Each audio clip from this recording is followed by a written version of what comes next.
قالوا سبحانك لا علم لنا إلا ما علمتنا إنك أنت العليم الحكيم۔ ترجمہ،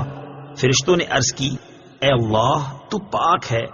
ہمیں تو صرف اتنا علم ہے جتنا تو نے ہمیں سکھا دیا، بے شک تو ہی علم والا حکمت والا ہے۔ لا علم لنا الا ما علمتنا، ہمیں صرف اتنا علم ہے جتنا تو نے ہمیں سکھا دیا۔ تفسیر صراط الجنان میں ہے، حضرت آدم علیہ الصلوۃ والسلام کے علمی فضل و کمال کو دیکھ کر فرشتوں نے بارگاہ الہی میں اپنے عجز کا اعتراف کیا اور اس بات کا اظہار کیا کہ ان کا سوال اعتراض کرنے کے لیے نہ تھا بلکہ حکمت معلوم کرنے کے لیے تھا، اور اب انہیں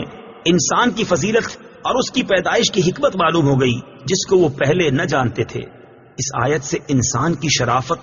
اور علم کی فضیلت ثابت ہوتی ہے، اور یہ بھی کہ اللہ تعالیٰ کی طرف تعلیم کی نسبت کرنا صحیح ہے، اگرچہ اس کو معلم نہ کہا جائے گا، کیونکہ معلم پیشہ ور تعلیم دینے والے کو کہتے ہیں۔